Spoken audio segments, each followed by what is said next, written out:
Depuis le début de la guerre, dans la bande de Gaza, l'armée israélienne vise sans cesse l'hôpital El-Shifa, causant l'arrêt de la plupart de ses services. Mais que sait-on de cet hôpital?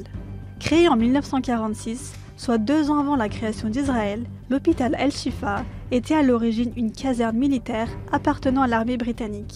Lorsque la bande de Gaza a été occupée, les autorités israéliennes ont pris le contrôle de l'hôpital après 1967, avant de le transférer aux autorités palestiniennes après les accords d'Oslo.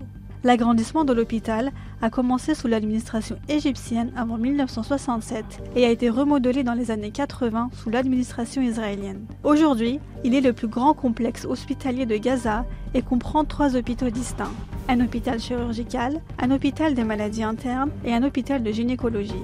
Un quart des travailleurs du secteur de la santé à Gaza travaillent dans cet hôpital qui reçoit tous les cas graves depuis le 7 octobre. Israël prétend que le quartier général du commandement des brigades Al-Qassam est situé sous l'hôpital El-Shifa et que le Hamas possède des complexes et des tunnels souterrains sous l'hôpital. Cependant, le Hamas dément à chaque fois les allégations de l'armée israélienne. Le ministère de la Santé à Gaza a même proposé d'ouvrir les portes de l'hôpital à toute délégation pour refuter la version de l'armée israélienne. Human Rights Watch a d'ailleurs annoncé n'avoir rien trouvé qui confirme les allégations de l'armée israélienne. La capacité de l'hôpital a atteint aujourd'hui 200% dans des circonstances sans précédent après la coupure d'électricité, la pénurie de carburant et de médicaments.